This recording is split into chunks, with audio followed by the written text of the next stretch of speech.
Budget సమావేశాలు start అయిన ఇయ్యాల నుంచి 20 తారీఖు రోజు బడ్జెట్ పెడతారు అని అంటున్నారు. ఆల్రెడీ కేంద్రం బడ్జెట్ పెట్టింది. ఎప్పుడైనా సరే కేంద్ర బడ్జెట్లు పెట్టిన తర్వాత అక్కడ రాష్ట్రాలకు ఇచ్చినటువంటివి ఏంది, ఎంత బడ్జెట్ అలొకేట్ చేసిరు అనేది చూసి రాష్ట్ర బడ్జెట్ పెట్టడం ప్రతిసారి జరుగుతుంది. దాంట్లో కూడా ఈసారి లేట్ అయింది అనుకోండి. అసలు బడ్జెట్ ఎట్లా ఉండబోతోంది, ఎట్లా ఉండాల్సిన అవసరం ఉంది, చాలా ఇష్యూస్ని డిస్కస్ చేద్దాం. మనతో పాటు సీనియర్ జర్నలిస్ట్ మేడం మధు గారు ఉన్నారు. సార్ నమస్తే. నమస్తే సరిత. మామూలుగా కేంద్ర బడ్జెట్ పెట్టిన తర్వాత రాష్ట్రాలకు ఏం కేటాయింపులు వచ్చినాయి, ఏం చేసిర్రు అనేది చూసి రాష్ట్రాల బడ్జెట్లను పెట్టుకుంటాయి. కానీ మన దగ్గర ఇప్పుడు కేంద్ర బడ్జెట్ పెట్టి కూడా దగ్గర నెలన్నర అవడానికి వస్తుంది. చాలా ఎక్కువ రోజులే ఈ బడ్జెట్కి తీసుకున్నారు. అట్లనే కొంత కసరత్తు కూడా జరిగినట్టు కనిపిస్తలేదు అనేది కొంతమంది మాట్లాడుతున్నారు. మీకేమనిపించింది? ఫస్ట్ దాని గురించి చెప్తారా? ఈసారి బడ్జెట్ కొంత ఆలస్యం జరిగింది. ఎందుకంటే కేంద్ర బడ్జెట్ గతంలో మార్చిలో ఉంటే ఏప్రిల్ లోపల, అంటే మార్చి నెలాఖరుకు వచ్చేది. ఒక నెల ముందు కేంద్రం ఏం చేసిందంటే రాష్ట్రాలకు వెసులుబాటు ఉండాలని ఫిబ్రవరికి బడ్జెట్ ప్రవేశపెడుతుంది. సో మార్చి నెలాఖరులోపు ఇక్కడ కూడా చేసేది. అయితే ఆ రోజుల లోపు ఇక్కడ బడ్జెట్ ప్రవేశపెట్టేవాళ్ళు. కానీ ఈసారి ఇది బడ్జెట్ ఆర్థిక మంత్రి బట్టి వాళ్ళు పెళ్ళి బడ్జెట్ లాగా మారిపోయింది. పెళ్ళి ఉంది కాబట్టి, ఇంట్లో పెళ్ళి ఉంది కాబట్టి మార్చ్ ఫస్ట్ వీక్ లోపల జరగాల్సిన బడ్జెట్ ఇప్పుడు నెలాఖరికి వచ్చింది. 28 అంటే దాదాపు చివరి వారంలో అన్నట్టు. సో కొంత ఆలస్యం జరిగింది.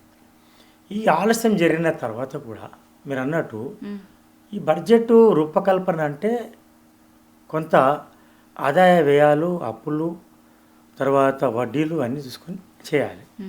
దేనికి ఎంత కేటాయించాలి, ఏసారి ఎట్లా ఉండాలని చాలా పెద్ద కసరత్తు జరుగుతుంది. ఒక నెల 2 నెలల ముందు నుంచి అన్ని డిపార్ట్మెంట్ల నుంచి అధికారులను పిలిపించి మీ బడ్జెట్ అలొకేషన్ ఎంత ఉంటుంది, ఎంత అవసరం ఉంది, ఏది అత్యవసరము, ఏది అవసరము, ఏది అనవసరం, ఇవన్నీ లెక్కలు తీసుకుంటారు. తీసుకొని ఒక్కొక్క శాఖకు బడ్జెట్ను ఎంత కేటాయించాలనేది ఒక అండర్స్టాండింగ్కి వస్తుంది. వచ్చిన తర్వాత అత్యవసరం ఏంది, అవసరం ఏంది ప్రయారిటైజ్ చేస్తారు. ఆ ప్రయారిటైజ్ చేయడానికి చాలా కసరత్తు చేస్తారు. ఎక్సర్సైజ్ బాగుంటుంది. కానీ ఈసారి పెళ్లి సందడి ఎక్కువగా అనిపించింది తప్ప, మూసి అడావుడు ఎక్కువగా అనిపించింది తప్ప, బడ్జెట్ మీద కసరత్తు జరిగిన సంఘటన పరిస్థితి కనబడలేదు. సో మరి లైట్ తీసుకుర్రా బడ్జెట్ను, లెక్కలే కదా. ఇప్పుడు కాకి లెక్కలని, గాలి లెక్కలని, నీటి లెక్కలని, నీటి మీద రాతలని బడ్జెట్కి రకరకాల ఇది ఉంటాయి. కానీ బడ్జెట్ అనేది చాలా సీరియస్ ఆస్పెక్ట్లో గత కేసీఆర్ 2014లో కేసీఆర్ సర్కార్ వచ్చినప్పుడు పైసాకు పక్కా లెక్క అని ఒక తెర మీద తెచ్చింది. కాకి లెక్కలు కావు, పైసాకు పక్కా లెక్క అని. ఓకే, అది జరిగినప్పుడు పరిస్థితి కూడా అనుకూలించింది బడ్జెట్కు. 1,00,000 కోట్ల లోపల ఉన్న బడ్జెట్, తెలంగాణ బడ్జెట్ తర్వాత ఇంతింతాయి వటుడు ఇంతింతాయి అన్నట్టు 17%, 20% పెరుగుకుంటూ వచ్చింది. దానికి కారణం ఏంటంటే అప్పట్లో తెలంగాణ ఆర్థిక రంగము ఉరుకులు పెట్టించారు గవర్నమెంట్. అది ఎదుగుతున్న కాలం, అది చాలా వడివడిగా అడుగులేస్తున్న కాలం. తెలంగాణ వచ్చిన చాలా పైసా పక్క లెక్క చేయడం, తర్వాత ప్రతి డిపార్ట్మెంట్లో ఆదాయం ఎంత, వ్యయం ఎంత, ఆదాయాన్ని పెంచడానికి మార్గం ఏంది, ఇవన్నీ చూసి ఉరుకులు ఎత్తించడానికి కొన్ని ప్రయత్నాలు చేశారు. గత ఇతర రాష్ట్రాలకు లేని అడ్వాంటేజ్ అప్పుడు వచ్చింది. రియల్ ఎస్టేట్ కావచ్చు, రియల్ ఎస్టేట్ భూమి కావచ్చు, ఇండస్ట్రియల్ పాలసీ కావచ్చు, ఇది కావచ్చు. అంటే రెవెన్యూ జనరేట్ అయినప్పుడు 1,00,000 కోట్లతో ప్రారంభమైన మన బడ్జెట్ను కూడా అదే విధంగా 1,00,000 ఉన్నది 1,20,000 కోట్లు, మళ్ళీ 1,20,000 కోట్లు, మళ్ళీ 17%, 1,40,000 కోట్లు, లేదా 1,35,000 కోట్లు, మళ్ళీ వచ్చే సంవత్సరానికి 1,70,000 కోట్లు, 1,80,000 కోట్లు. ఇట్లా ఒక బడ్జెట్కి ఏమైనా ప్రామాణికం వచ్చిందంటే ఎట్లా పెంచాలనేది, అంటే స్టేట్ ఓన్ ట్యాక్స్ రెవెన్యూ ఎట్లా పెరుగుతుందో దాని ఆధారంగా చేసుకొని బీఆర్ఎస్ గవర్నమెంట్ పెంచింది. 15 నుంచి 17%, 17% కంటిన్యూ అయింది. కోవిడ్ సమయంలో తగ్గింది, రివైజ్ చేశారు. ఈ బడ్జెట్ 3 రకాలు ఉంటుంది. ఇప్పుడు మనం ప్రవేశపెట్టబోయే బడ్జెట్ ఎస్టిమేటెడ్ బడ్జెట్, అంచనా బడ్జెట్. ఇప్పుడు ఈ నెలాఖరుకు లాస్ట్ టైము కాంగ్రెస్ గవర్నమెంట్ 3,00,000 కోట్ల లేదా 3,04,000 కోట్ల టోటల్ అవుట్లే బడ్జెట్ ప్రవేశపెట్టింది. సో ఆదాయం ఎట్లుంది అనేది ఇప్పుడు చూసుకోవాలి. ఈ గవర్నమెంట్ ఆదాయం మీద కసరత్తు చేసి ఎంత పెంచాలి. ఇప్పుడు పరిస్థితులు ఏమున్నాయంటే తెలంగాణ వచ్చిన 7 ఏళ్ళ వరకు పరిస్థితులు చాలా బాగున్నాయి. లాస్ట్ ఇయర్లో బడ్జెట్ కొంత తలకిందులైంది. అనేప్పుడు మనకి ఎక్కడ సమస్య వచ్చిందంటే ఈ పథకాలు కేసీఆర్ సర్కారు అడిగిన పథకాలు పెట్టింది, హామీ ఇచ్చిన పథకాలు పెట్టింది, హామీ ఇవ్వని పథకాలు పెట్టింది. ఒంటరి మహిళలని, కేసీఆర్ కిట్ అని అటువంటి బాగా చేసింది. అంటే ఇట్లా పెద్ద లెందీ ఎజెండా ఆ సంక్షేమ పథకాలకు నంబర్ 1 ఉంది. ఎట్ ద సేమ్ టైం మనం గర్వపడాల్సిన పరిస్థితి ఏంటంటే ఆర్థిక క్రమశిక్షణలో Telangana was number 1 and top. అంటే ఇప్పుడు అంటున్నారా మీరు? అంతకుముందు బీఆర్ఎస్ గవర్నమెంట్ ఉన్నప్పుడు బీఆర్ఎస్ గవర్నమెంట్ వచ్చిన 7 ఏళ్ళ వరకు 8వ 9వ ఏట కొంచెం తప్పింది, కానీ అప్పటికీ టాప్లోనే ఉంది ఆర్థిక క్రమశిక్షణ. సో ఆర్థిక క్రమశిక్షణలో తప్పలేదు కాబట్టి అప్పుడు అప్పులు పెరుగుతున్నాయి, ఆదాయం పెరుగుతుంది. సో ఆదాయం పెరిగినప్పుడు అప్పులు వచ్చింది. అని నేను అదే అడగబోతున్నా. ఇప్పుడు ఈ గవర్నమెంట్ ఎప్పుడు ఒక మాట మాట్లాడితే ముందు ఒకటి వెనకాల ఒకటి, ఎడికన్నా పోతే చెప్పులు ఎత్తుకపోయేటోళ్ళ లెక్క చూస్తున్నారు, అప్పు పుడతలేదు, అది ఇది మాట్లాడుతూ ఉంటారు కదా చాలా సందర్భాలలో. గత ప్రభుత్వం అప్పులు చేసింది, వడ్డీలే కడుతున్నాము ఇప్పుడు, అది ఇది అని. ఒకసారి దాని గురించి చెప్తారా? అప్పులు చేస్తున్నారు, అప్పులు చేయడం తప్పదు. ఇంట్లో అయినా, ఇండస్ట్రియలిస్ట్కైనా, తర్వాత హౌస్ వైఫ్కైనా, లేకపోతే ఇంటి యజమానికైనా అప్పులు చేస్తారు. కానీ తప్పులు చేయొద్దు, తప్పుల మీద తప్పులు చేయొద్దు. అప్పులు చేయొచ్చు, అప్పులు చేసే అధికారం అందరికీ ఉంటుంది. ఇప్పుడు బ్యాంక్ ఒకటి, నేను ఎగ్జాంపుల్ చెప్తున్నా. తెలంగాణ స్టేట్ అప్పులు చేసేది, కానీ అప్పుల్లో క్రమశిక్షణ పాటించింది. ఈ చాలా చిన్న సున్నితమైన పాయింట్ చాలామంది మిస్ అవుతారు. ఊరికే అల్లాటాపా అయ్యారు అప్పులు, మనం అనుకున్నంత సీన్ ఉండదు. మీ జాతీయ సంపద, నీ రాష్ట్ర సంపద ఎంత ఉంది, నీ బడ్జెట్ అలొకేషన్స్ ఎంత ఉంది, నీకు వచ్చే స్టేట్ ఓన్ ట్యాక్స్ రెవెన్యూ, నీ ఆదాయం ఎంత, నీ వ్యయం ఎంత, నీ అప్పులు ఎంత, ఆస్తులు ఎంత, ఇవి చూసిస్తారు. దాంట్లో బడ్జెటరీ అప్పులు ఉంటాయి, నాన్ బడ్జెటరీ ఉంటాయి. బడ్జెట్ అనేది ఇప్పుడు గతంలో మనకు బడ్జెట్ 1,00,000 కోట్ల నుంచి బీఆర్ఎస్ గవర్నమెంట్ ఎండ్ అయ్యే వరకు 3,00,000 కోట్లకు వచ్చింది. మనకు కొంచెం అపోహలు ఉన్నాయి. 25% జిఎస్డిపి, నీ total gross state domestic product, వస్తు సేవలు, వస్తు వినిమయము, వస్తు ఉత్పత్తులు, పన్నుల రూపంలో వచ్చే ఆదాయం మొత్తాన్ని ఒక లెక్క కడితే జిఎస్డిపి వస్తుంది. దానితో నీ టోటల్ సంపద ఏమైందంటే తెలంగాణ ఆవిర్భావం అప్పుడు 4,50,000 కోట్లు లేదా 5,00,000 కోట్ల రూపాయల లోపల ఉండేది.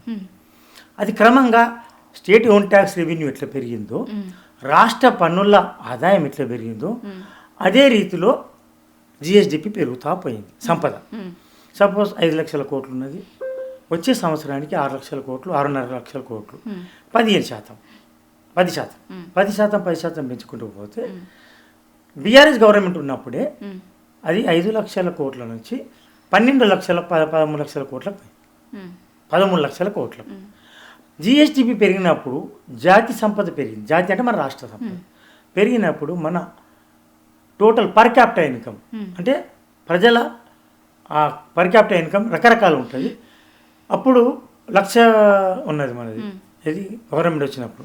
తెలంగాణ రాష్ట్రం వచ్చినప్పుడు 70,000, 1,00,000. ఇప్పుడు ఏమైంది 3,70,000 అంటున్నాం. అంత కాకపోయినా 3,00,000 దాటింది పర్ క్యాపిటల్ ఇన్కమ్. అంటే ఇది జాతీయ సగటు కంటే చాలా ఎక్కువ. అది ఒక 70,000, 1,00,000 ఎక్కువ. కాబట్టి రాష్ట్రం ధనిక రాష్ట్రం అన్నాం కదా, సంపద గల రాష్ట్రంగా పేరు పొందింది. చాలామంది గమనించాల్సింది ఏంటంటే ఎఫ్ఆర్బిఎం ఉంటుంది, అందరికి తెలిసింది. ఫిజికల్ రెస్పాన్స్ బడ్జెటరీ మేనేజ్మెంట్ అని ఒకటి ఉంటుంది కేంద్ర ప్రభుత్వం, ఆర్బీఐ అండర్లో. వాళ్ళు ఏం చేస్తారు, అప్పు ఇస్తారు. నీ టోటల్ వాల్యూ ఎంత ఇప్పుడు 16 లక్షలు అనుకుందాం, లేదా 15 లక్షల కోట్లే అనుకోండి. ఈ 15 లక్షల కోట్లలో నీ అప్పు అంటే నీ అప్పు 20% మించవద్దు. అంటే నాకు తెలిసి 5 లక్షల కోట్ల లోపల వస్తుంది. నీ బడ్జెట్ ప్రతి సంవత్సరం 3% మించవద్దు. 3% అంటే 45,000 కోట్లు మీకు తీసుకోవడానికి అర్హత ఉంది. 50,000 కోట్లలో ఇప్పుడు మన గవర్నమెంట్ ఇప్పుడు తెలంగాణ గవర్నమెంట్ ఇప్పటికే నాకు తెలిసి 70,000 కోట్లు అప్పు చేసింది. ఇప్పుడంటే జనవరి నాటికి 5 లక్షల కోట్లు కావచ్చు. చాలా హయ్యెస్ట్. అప్పుడు ఇంత లేదు. ఈ ప్రభుత్వం వచ్చిన తర్వాత వాళ్ళు చెప్పిన 6 గ్యారెంటీలు, హామీలు, ఎలక్షన్ల ముందు ఇచ్చినటువంటి చాలా హామీలు, నాట్ ఈవెన్ రైతు బంధు లాంటిది కూడా ఇవాళనో రేపో ఎకరంకి వేస్తాము అంటారు. చాలా పథకాలు చేయలేరు కదా. మరి ఇన్ని అప్పులు ఎక్కడి నుంచి, అంటే దేనికోసం ఖర్చు పెడుతున్నారు? ఏం ప్రతిపక్షాలకి కూడా వాళ్ళకి ఐడియా ఉండాలి కదా. 6 గ్యారెంటీలకు 1,00,000 కోట్లు, కేవలం 1,00,000 కోట్ల పైన రెవెన్యూకి వ్యయానికే పోతుంది సంక్షేమ పథకాలకు. ఎక్కడి నుంచి ఇస్తామంటే 6 గ్యారెంటీలను కనీస స్థాయిలో అమలు చేసిన గతంలో మనం లెక్కలేసినాం. అదనంగా 70,000 కోట్ల నుంచి 1,00,000 కోట్లు అవుతుంది కనీస స్థాయిలో అమలు చేస్తే. 70,000 కోట్లు అదనంగా ఎక్కడి నుంచి తెస్తావు అన్నప్పుడు ఐడియా ఉండిస్తారా? ఇట్లాంటి ఐడియా లేదు, అద్భుత కల్పనలు. ఎవరైనా అయ్యే గవర్నమెంట్ అని ఇప్పుడు అక్కడ చంద్రబాబు చేయలేమని తెలిసిన అరిచేతిలో స్వర్గం చూపెట్టడం, అరిచేతిలో వైకుంఠం మామూలే. ఇంటి ఆడపిల్లను పెళ్లి చేసేటప్పుడు ఒకటి చెప్తారు, ఏమని, మా ఇంట్లో అసలు మేము పేదోళ్ళము, ఇంత కట్టమించుకోమంటారు. అదే మగపిల్లగాడికి పెళ్లి చేసేటప్పుడు ఈ ఊరంతా నాది, ఈ పొలాలన్నీ నావే, ఇల్లు కూడా మా కజిన్స్ ఇల్లు కూడా మావే, అన్నీ ఊరంతా మాదే అని చెప్తారు. ఇటువంటి పరిస్థితే వీళ్ళు గవర్నమెంట్ కూడా చేస్తారు. అదే గవర్నమెంటు, అదే రేవంత్ సర్కార్ ఏం చేసిందంటే 70,000 కోట్లను చిటికలు తెస్తాం మేము. ఈ గవర్నమెంట్ ఆదాయ వనరులు పెంచలేకపోయింది, అప్పులను పెంచింది, ఆదాయ వనరులు పెంచలేకపోయింది. మేము వచ్చినప్పుడు నాన్ ట్యాక్స్ రెవెన్యూ పెంచుతామంటారు. ఇప్పుడు గవర్నమెంట్ వచ్చినప్పుడు కనీస స్థాయిలో అమలు చేయాలి కదా. రైతు బంధుకే లేదు, ఇంతకుముందు రైతు బంధు, ఇప్పుడు రైతు భరోసా. రైతు బంధుకే దిక్కు లేదు. రుణమాఫీ చేసిన కానీ చేసిండ్రు, అంతకంటే శక్తి మించి లేదు. ఒకరికి చేసి ఇంకొకరికి చేయకపోతే అది అసంతృప్తిగానే ఉండిపోయింది, అసమ్మతి రగులుతుంది దాని మీద. ఇవన్నీ ఏమవుతుందంటే వాస్తవాలు అంచనా బడ్జెట్కు అనుకూలంగానే అంచనాలు పెంచుకుంటూ పోతారు. ఈ బడ్జెట్కు అట్లనే. ఈసారి బడ్జెట్ నీవు ఇచ్చిన అంచనాలు పెంచి మీరు చెప్తున్నారు కానీ వాస్తవాలు చూసి చెప్పాలి. వాస్తవ బడ్జెట్ గాలి లెక్కలు ఉండొద్దు, కొంత లెక్కలు చేయి. వాస్తవానికి ఎంత ఉండాలి? ఎస్టిమేటెడ్ బడ్జెట్ రివైజ్డ్ బడ్జెట్కు 10%, ఫ్యాక్చువల్ బడ్జెట్కు 27% లోపం ఉంటే ఏం కాదు. ఇక్కడ 30% వస్తుంది తేడా. బడ్జెట్ని బట్టి ప్రభుత్వ ప్రాధాన్యతలు ఏంది అనేది అర్థమవుతుంది అని అంటారు. అంటే బడ్జెట్లో ఏ రంగంకి ఎక్కువ పెడితే అది గవర్నమెంట్ ప్రాధాన్యతగా ఉంది అనేది మనకు బడ్జెట్లను చూసినప్పుడు అర్థమవుతుంది. ఇది 3వ బడ్జెట్, ఆల్రెడీ 2 బడ్జెట్లు పెట్టిరు. అసలు ఈ ప్రభుత్వ ప్రాధాన్యతలు దేని మీద ఉన్నాయి అని అనుకుంటున్నారు మీరు? గతంలో బడ్జెట్ కావచ్చు, ఇప్పుడు ఎట్లాంటి ప్రాధాన్యతల మీద పెట్టబోతుంది అనేది అనుకుంటున్నారు? గతంలో ప్రభుత్వము నీళ్లు, నిధులు, నియామకాలు, నీళ్ళ ప్రాజెక్టులు వాస్తవం నియామకాలలో కొంత జాప్యం జరిగి కొంత ప్రభుత్వానికి అపవాదం వచ్చింది. కానీ నీళ్లు, వాటర్ ప్రాజెక్టులో, రిజర్వాయర్ల నిర్మాణంలో, పెద్ద ప్రాజెక్టుల నిర్మాణంలో నంబర్ 1గా నిలిచింది Telangana government. Capital expenditure number 1 వచ్చింది. అంటే మౌలిక రెవెన్యూ ఎక్స్పెండిచర్లో ఎక్కువ ఉండి క్యాపిటల్ ఎక్స్పెండిచర్ తక్కువ ఉంటే బడ్జెట్ అన్హెల్తీ బడ్జెట్ అంటాం మనం. అంటే నువ్వు రోజు అవసరాలకు ఎక్కువ కేటాయిస్తున్నావు, ఇట్లా పప్పులు, ఉప్పులు, బట్టలకు లేదా విలాసాలకు పెడుతున్నావు. That is revenue expenditure. ఎప్పుడు క్యాపిటల్ ఎక్స్పెండిచర్ పెట్టింది. క్యాపిటల్ ఎక్స్పెండిచర్ అంటే ఏంటి? వసతుల కల్పన, ప్రాజెక్టుల నిర్మాణాల ద్వారా వ్యవసాయ ఆదాయం పెంచడము, లేదా భవనాల నిర్మాణం ద్వారా రెంట్లు తీసుకోవడము, రోడ్ల నిర్మాణం ద్వారా, కమర్షియల్ ఔటర్ రింగ్ రోడ్ నిర్మాణం ద్వారా టోల్ ట్యాక్స్లు చేయడము, లేదా రియల్ ఎస్టేట్ ఆదాయం పెంచడం, భూములు అమ్ముకోవడం, ఇవన్నీ ఒక ఇంటర్లింక్ చైన్ లింక్ సిస్టమ్స్ ఉన్నాయి.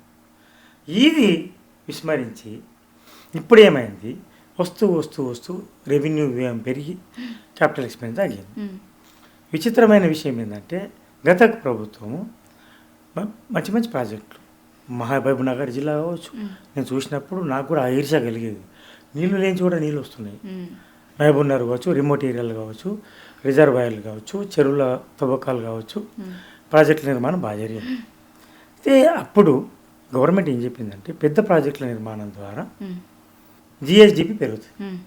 వ్యవసాయం ద్వారా మనకు జిఎస్డిపిలో 20%, 15% ఉంది. ఏది ఆదాయం అంటే మొత్తం స్థూల ఉత్పత్తిలో ఆ ఉత్పత్తి పెరుగుతుంది.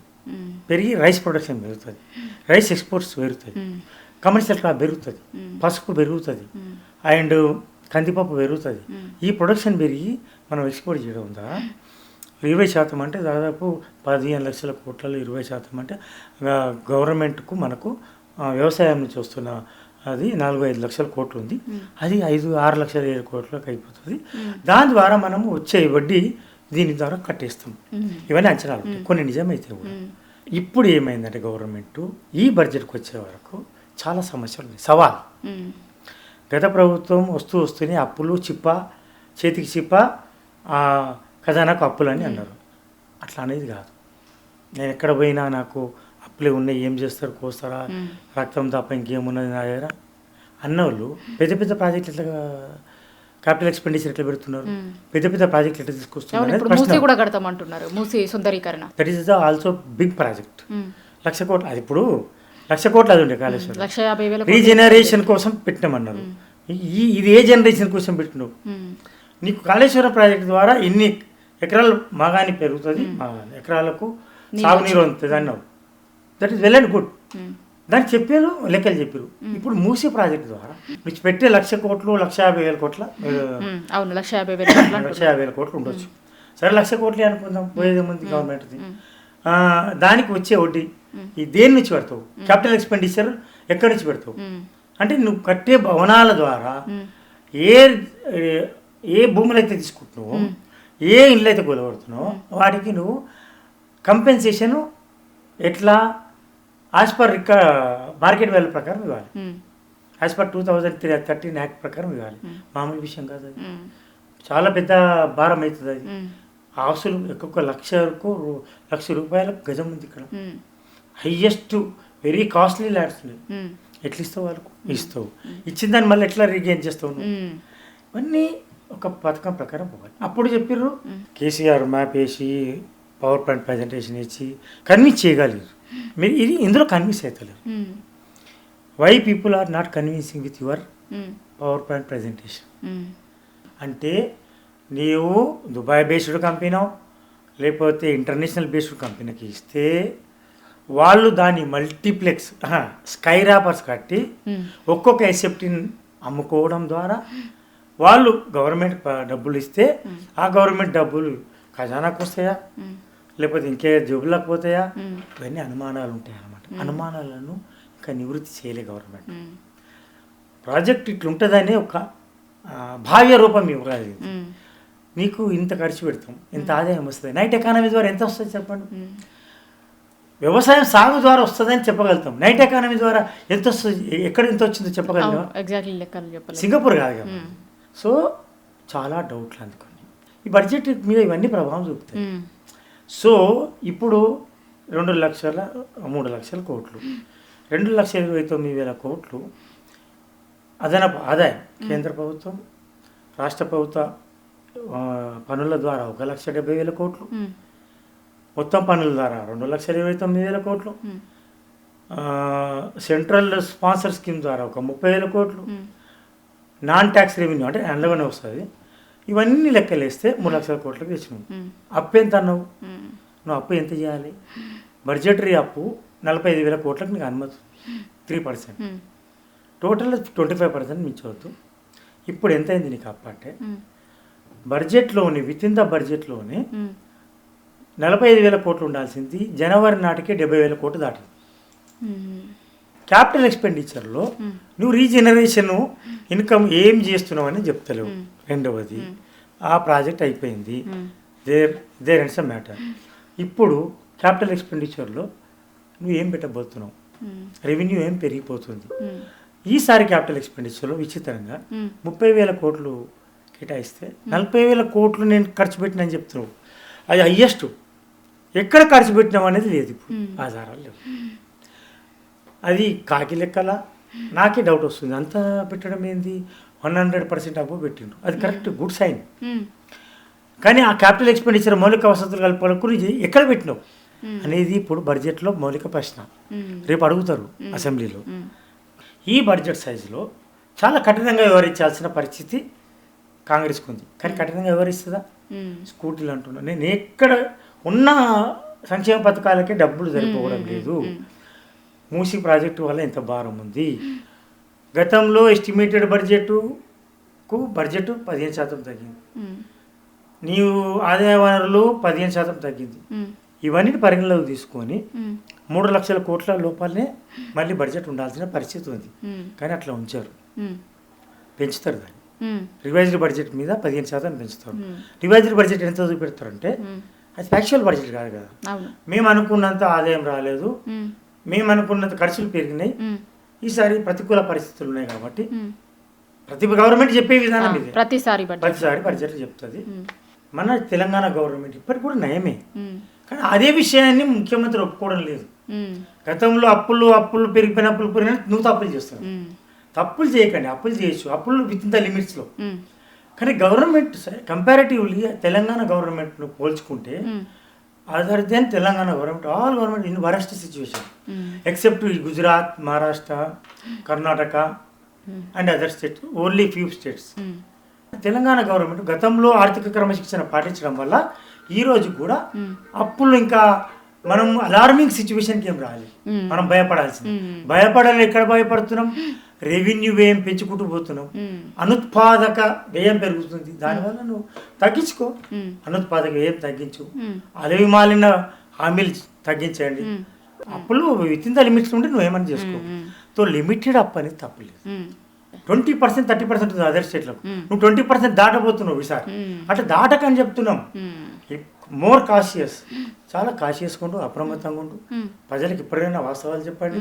బడ్జెట్ను వాస్తవానికి దగ్గరగా, లేకపోతే రివైజ్డ్ బడ్జెట్ దగ్గర ప్రవేశపెట్టండి. గవర్నమెంట్ మీద ఉన్న బాధ్యతను విస్మరించవద్దు. ఇప్పుడు విస్మరిస్తున్నారు, ఇకపై కూడా విస్మరించకుండా ఈ బడ్జెట్ను వెరీ ఫ్యాక్చువల్కు దగ్గరగా, రివైజ్డ్ బడ్జెట్ ఫ్యాక్చువల్ దగ్గర ఉంటే ఎస్టిమేటెడ్ బడ్జెట్ బాగుంటుంది. Thank you sir.